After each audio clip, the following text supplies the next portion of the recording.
Hello दोस्तों, तो आज हम आप लोगों को संख्या के बारे में पढ़ाएंगे। तो चलिए बिना देर किए हुए स्टार्ट करते हैं। तो संख्या कहते हैं किसको?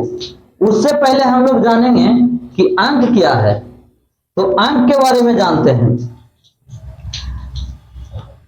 अंक जिसको हम लोग इंग्लिश में डिजिट बोलते हैं। क्या बोलते हैं? डिजिट। तो डिजिट देखिए, 0 से 9 तक को अंक कहते हैं। इसकी टोटल संख्या 10 होती है। इसकी टोटल संख्या कितना होता है? 10 होता है। अब जानिए कि 10 कौन कौन होता है। तो ब्रैकेट में हम लिख देते हैं 0 1 2 3 4 5 6 7 8 और 9। ये टोटल 10 को ही हम लोग अंक कहते हैं। चलिए अब हम लोग जानते हैं संख्या के बारे में कि संख्या कहते हैं किसको। संख्या इसको इंग्लिश में हम लोग बोलते हैं नंबर। तो 10x प्लस y को संख्या कहते हैं। कोई भी संख्या होता है जो 10x प्लस y के रूप में ही होता है। तो देखिए कैसे, एग्जाम्पल जैसे में 25, तो इकाई अंक को हम लोग मानेंगे y और दहाई अंक को मानेंगे हम लोग x। आई फार्मूला में पुट करेंगे और पुट कैला के बाद देखेंगे। तो चलिए 10x प्लस y, तो 10 गुने x के वैल्यू कितना है? 2, तो 2 और प्लस y के वैल्यू 5, तो 10 दूनी 20 और 5 25 आ गया ना 25। यानी कोई भी नंबर 10x प्लस y के रूप में होता है। इसी को हम लोग संख्या बोलते हैं। तो चलिए अब स्टार्ट करते हैं संख्या के प्रकार कि संख्या कितने प्रकार के होते हैं। तो वीडियो में लास्ट तक बने रहें। आज संख्या के पूरी जानकारी इस वीडियो के माध्यम से हम आप लोगों को देने वाले हैं। तो चलिए, संख्या 2 प्रकार के होते हैं। संख्या कितने प्रकार के होते हैं? 2 प्रकार के। कौन कौन? तो एक होता है वास्तविक संख्या,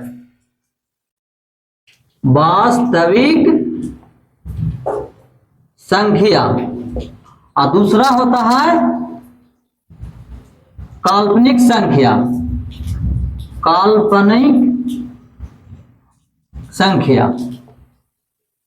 जिसको हम लोग इंग्लिश में इमेजिनरी संख्या कहते हैं और वास्तविक संख्या को इंग्लिश में रियल नंबर कहते हैं।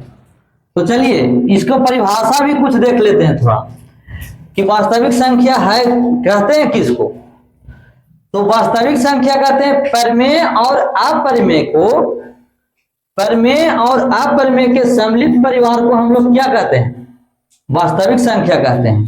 तो इसको जैसे देखिए -1 0 1 2 3 etc। ये सब हो गया वास्तविक संख्या।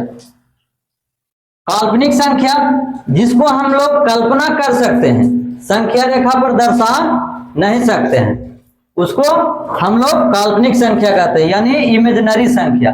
जैसे √1 √-3, इसको हम लोग काल्पनिक संख्या कहते हैं।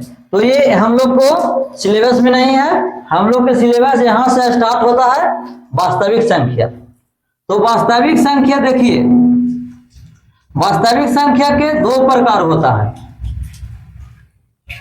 परिमेय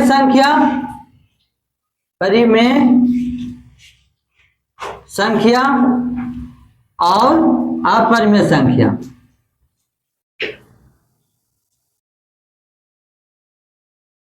परिमेय संख्या और अपरिमेय संख्या। तो चलिए थोड़ा जान लेते हैं कि परिमेय संख्या किसको कहते हैं। तो इसको जो P बटा Q के रूप में लिखा जाए, जो P बटा Q के रूप का हो, जो बटा Q के रूप में होता है, लेकिन एक कंडीशन है, Q बराबर नॉट इक्वल टू 0, यानी Q कभी नहीं हो सकता है 0, तभी हम उस संख्या को कैसी कहेंगे, परिमेय संख्या बोलेंगे। तो चलिए अपरिमेय संख्या किसको कहेंगे, वैसी संख्या जो P बटा Q के रूप में नहीं लिखा जाए, यानी जैसे √2 √5, ये हो गया कुछ परिमेय संख्या। यानी सीधा सीधी कहा जाए तो इसका एक परिभाषा और है कि जिसका पूरा पूरा वर्गमूल न निकले उसको क्या कहेंगे हम लोग, अपरिमेय संख्या कहेंगे। चलिए, तो परिमेय संख्या से भी कई संख्या बना है, परिमेय संख्या से भी कई संख्या बना है। जैसे देखिए पूर्णांक संख्या, पूर्णांक संख्या और दूसरा भिन्न संख्या, भिन्न संख्या। तो अब देखिए जानते हैं कि पूर्णांक संख्या किसको कहते हैं।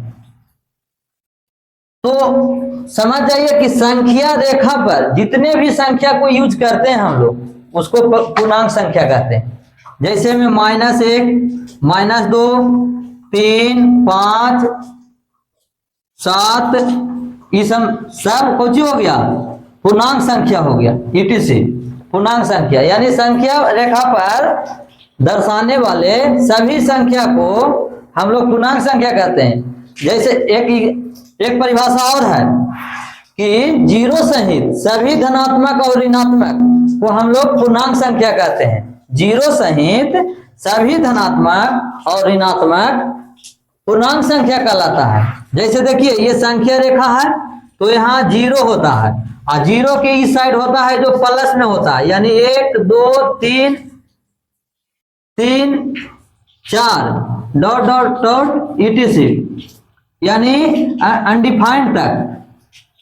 अब ये 0 से इस साइड आइए तो माइनस में -1 -2 -3, ये सब कौन सी है, ये सब पूर्णांक संख्या है। अब हम लोग जानते हैं भिन्न संख्या के बारे में कि भिन्न संख्या किसको कहते हैं। तो वैसी संख्या जो अंश तथा हर के रूप में हो, वैसी संख्या जो अंश तथा हर के रूप में हो, यानी भिन्न बराबर होता है अंश, अंश तथा हर, अंश तथा हर बराबर को जो होता है भिन्न संख्या, भिन्न संख्या। जैसे 3/5 16/9, ये सब कुछ है भिन्न संख्या, etc। तो चलिए हम लोग आओ आगे बढ़ते हैं। चलिए पूर्णांक संख्या देखिए,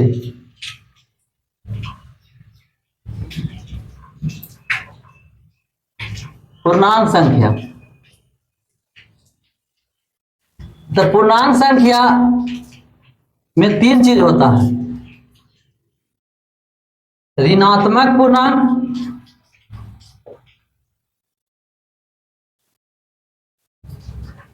ऋणात्मक पूर्णांक, और बीच में शून्य होता है, बीच में शून्य होता है, और अन्य होता है जो धनात्मक पूर्णांक, धनात्मक, धनात्मक पूर्णांक। ये 3 चीज मिलाकर पूर्णांक संख्या बनता है। देखिए पूर्णांक संख्या यानी ऋणात्मक पूर्णांक, शून्य, धनात्मक पूर्णांक, ये तीनों से मिला कौन सी पूर्णांक संख्या। अब देखिए धनात्मक संख्या से भी कई संख्या होता है। जैसे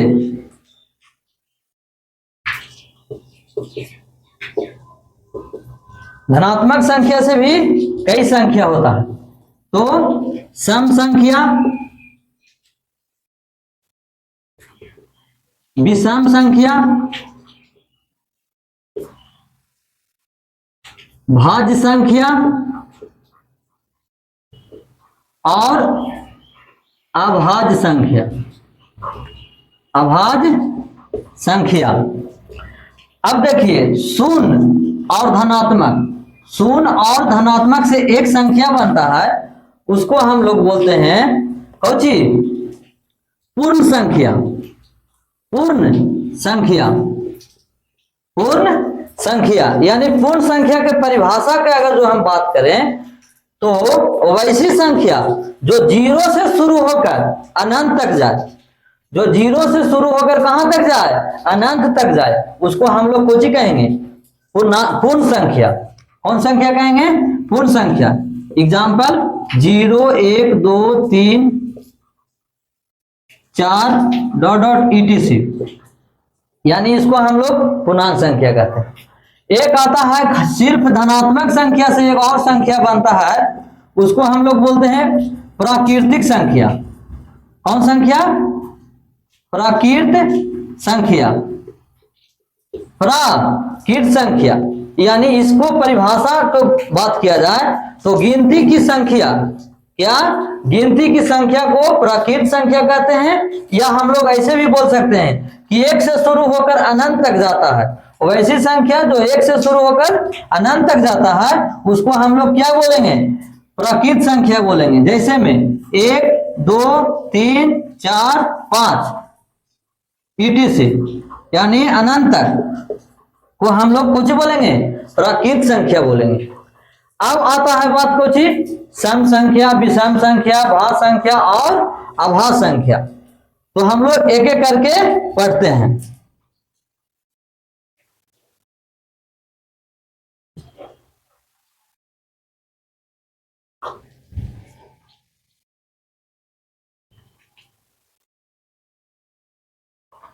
तो चलिए अब बात करते हैं सम संख्या को। सम संख्या जिसको इंग्लिश में बोलते हैं इवन नंबर। तो वैसी संख्या जो 2 से पूरा पूरा विभाजित हो जाए, और वैसी संख्या जो 2 से पूरा पूरा विभाजित हो जाए उसे क्या बोलेंगे हम लोग? सम संख्या। जैसे 2 4 6 8 10 ... etc। अब हम लोग बात करते हैं विषम संख्या। विषम संख्या वैसी संख्या जो 2 से पूरा पूरा विभाजित न हो उसे विषम संख्या कहते हैं। जैसे 1 3 5 7 ... etc, यानी इत्यादि। विषम संख्या किसको कहते हैं? जो 2 से पूरा पूरा विभाजित न हो उसे विषम संख्या कहते हैं। अब आता है भाज्य संख्या। भाज्य संख्या किसको कहते हैं? भाज्य यानी भाज्य संख्या किसको कहते हैं?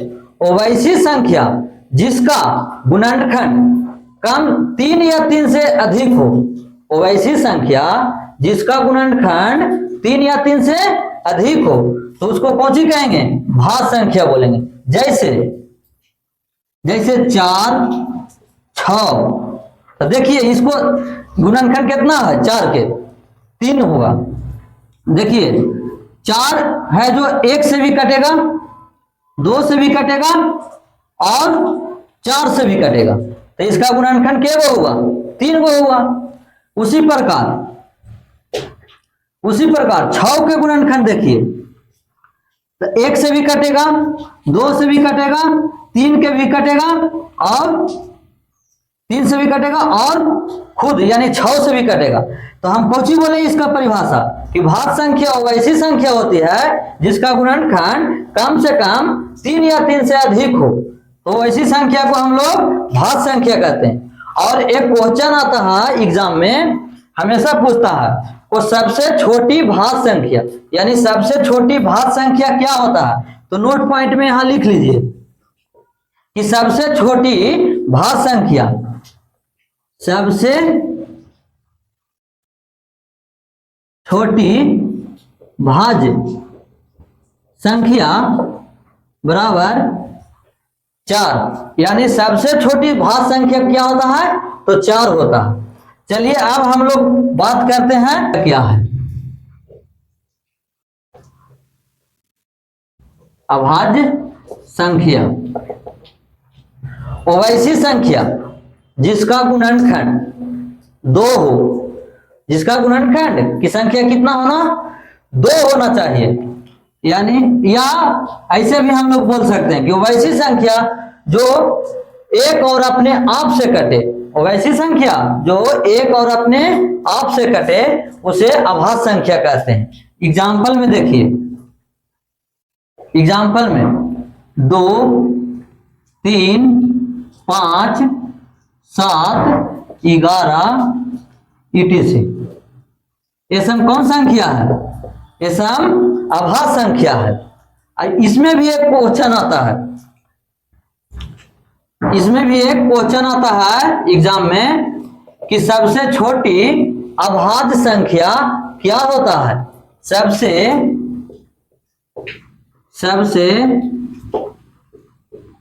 छोटी